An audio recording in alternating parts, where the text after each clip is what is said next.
In this video, I'm going to show you how to create the perfect sales letter that actually gets responses and gets you more business. So this is day number 5. If you're new here, my name is Nick. Last year, I built a 6-figure online business, and in this 30 days to $3,000 in recurring revenue challenge, I'm going to start a new business from scratch in a new industry and bring it up to $3,000 in monthly recurring revenue within these 30 days. Okay, so let me just go over what I did today. First of all, my VA created more prospects in the prospect list. I can show you what that looks like. And I just reviewed them, made sure that everything looks right. And it seems like he got it now. And it's good once you hit that point. It's really comforting because now from now on, I can really trust that every day I'll get new prospects in this list that I then can turn into direct mail pieces. Okay. So I did that. I created I printed 50 letters, which is half of the daily quota, because in the money math video, I showed you how to hit the target, I need to send out at least 100 letters per day. So today I printed 50 letters, which every letter has 4 pages. So that's 400 pages. When we ramp this up, we'll be sending out 800 pages per day. And I know that's a lot. We are probably killing the rainforest, but we're also building our business. So I guess it's a trade-off. Then I addressed 25 of those envelopes and timed everything so that I can actually see how much time this is going to take me and if it's actually feasible. Because if we have a plan and it takes more hours than I have in the day, it's not feasible. So and when I say 50 letters printed, I printed them and annotated them. So when I say annotate, I like to use highlighter and sign it in actual ink. And I'll tell you why I do this later. But that actually takes pretty long. So there are 2 annotations and 1 signature for every letter. And for the 50 letters, it took me 28 minutes to do that. And then addressing the envelopes takes even longer. I was actually just able to get 25 done. My hands started hurting. So that took me 34 minutes. So that's just a quarter of the daily quota. So I kind of did the time math. And if I multiply this up to 100 letters, it would take me 4 hours per day to do it. And I'm okay with spending 2 hours per day with the prospecting work. Like writing, because it's kind of mindless work, so I can listen to audiobook or podcast in the background. But 4 hours is just too much. So tomorrow I'll look if I can hire someone, maybe a student or someone off of Craigslist, to do part of the actual direct mail fulfillment or direct mail creation. Okay, so that's what I've been up to today. Let me talk about the actual direct mail. Actually, before we talk about the content, let me just mention that the split testing. So split testing is super important when doing outreach because you want to see what works and what doesn't. And what doesn't work, you just want to cut that. So with this direct mail campaign, I'm split testing 2 things. The first thing is envelopes versus bubble mailers. So the advantage of bubble mailer is it's a lot more... I think people are more likely to open this. I don't think someone would throw something away like this. Someone might throw a letter away if they don't know who it's from, but that's just a hypothesis. These are a lot cheaper. A bubble mailer costs $1.19 to send out. This, I'll have to check with the post office, but it's probably half of that. It's pretty cheap to send out letters. So it is a lot cheaper. So that's one test I'm doing, and then the other test is going to be handwritten versus labeled addresses. So I actually ordered a label maker that should be arriving tomorrow or the day after that. So we have four things that we're going to test and see how it goes. One book that I highly recommend is Scientific Advertising by Claude Hopkins, and it's a classic on just the fundamentals of advertising. And one thing is just testing, and then measuring. So if you look at this sheet that I'm creating, you see that the rows are alternating between yellow and white. Well, yellow means bubble mailer and white means envelope. So when I get the responses, I'll be able to see, okay, where are they coming from, and then see what the conversion rate is, or the response rate. So response rates can really vary, but for direct mail, in my experience, it's usually between 3 and 7%. That's been my experience. We'll see how it goes, but there are a few things structure-wise and content-wise that are really important with direct mail. I started doing direct mail. My first direct mail campaign was probably 4 years ago now, or it was basically when I dropped out of college and started my own business. I sent out 100 lumpy mail packages.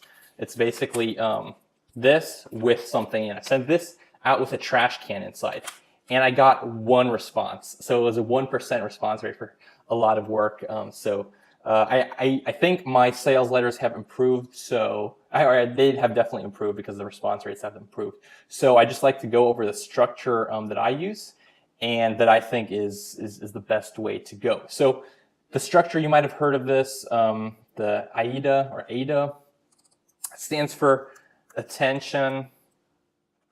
Okay, let's start with attention. First, you need to grab somebody's attention, and the way you do that is with the headline. So the first thing on a direct mail piece is a headline, and it has to be benefit driven. It has to really grab somebody's attention. If you have a weak headline, they're probably going to read it and toss it.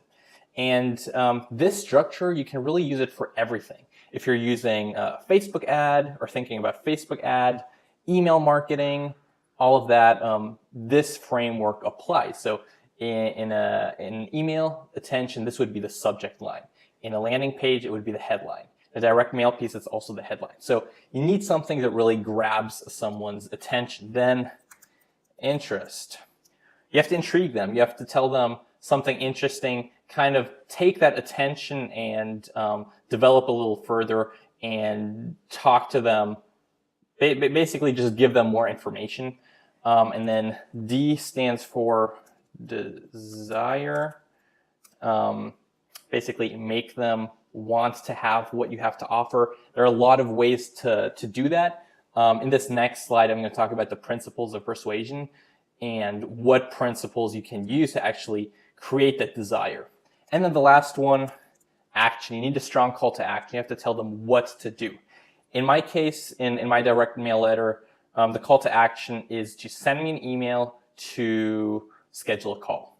That's the call to action, and I give a lot of reasons why they should do that. So that's structure-wise what it looks like. And then this is very important, but then content-wise, you also need to make sure that you use the principles of persuasion to actually get someone to act. So these principles, these 6 principles, are from a book called Influence by Robert Cialdini. Also a great book, great for everything, sales, marketing. It's probably my favorite marketing book because it's timeless and the principles apply to everything. It's really human nature. So this is stuff that will not change anytime soon. So the first principle is commitment and consistency. It basically means that if someone starts something, they're more likely to continue and stay consistent with their prior actions or what they've said. So the way we it's a little harder to do with direct mail, but a few ways that we do this is, for example, the offer or the call to action should be low commitment, because have low commitment and then we escalate it from there. If we try to sell something on a direct mail letter, if we say like, hey, yeah, just send me your credit card information and I'll bill you, nobody's going to do that. But saying, hey, send me an email and we'll schedule a call is pretty low commitment. But once they do that, they're going to stay consistent. You can like take them up that ladder. Authority. It's important for you to create authority in the letters in all interactions, and the way to do that is how do you do that? Well, the way I do it is mainly through statistics or not statistics, case studies, basically showing what I've done for other clients and then basically saying, hey, this is what I've accomplished. thus I am an expert in this field, so listen to me. But basically, you need to tell them why they should listen to you. Because if you say like, hey, I just started this, I really don't know what I'm doing, nobody's going to listen to you. So you need to build some authority. And social proof is huge, huge. So I have an entire page dedicated on my direct mailer, which is just testimonials. So the last page of my direct mailer, the fourth page, is just testimonials. And if you're watching this and you don't have any clients and you're thinking about doing something similar like this direct mail outreach, you don't need testimonials, but your response rate will be lower without. So yeah, you want to make sure you have social proof. The more relevant the references or the testimonials are to your client, the better. So if you're reaching out to dentists, if there are other dentists in the testimonials, that's great. If it's a construction company, probably not as good, but it's still better than nothing. Scarcity, huge. This is huge.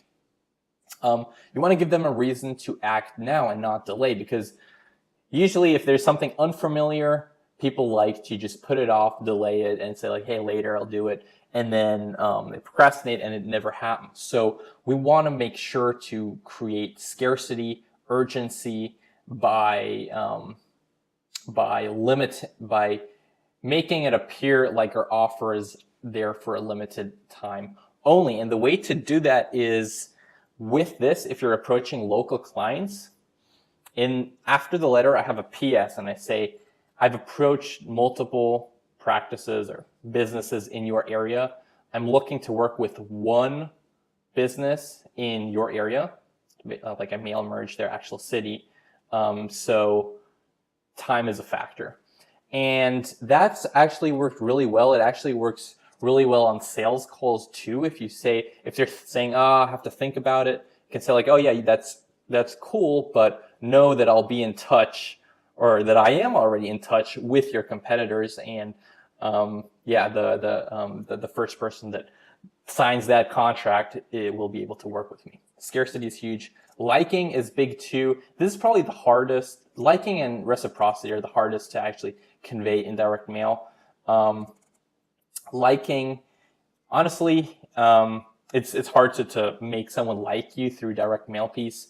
The way I try to create it is by having it more personalized. So I use a lot of mail merge fields. So I use their business name within the mail. I use their name in the mail. I use their city. So it doesn't look like it's just a mass sent out a mailer. And then also do the annotation. So kind of adding that human factor into it. I used to actually have Post-it notes and I write a comment that actually applies to them. So I'd be like, hey, I really like the video on your website, or, oh, congratulations for winning that award. But that actually took really, really long, and I'm not quite sure if it was worth the time and effort it took to add that. And then reciprocity. It's big. You want to give before you get. In a direct mail piece, it's hard to do reciprocity because you don't want to make it too long. You could have content in the direct mail piece that actually is valuable to them, but I don't do that generally.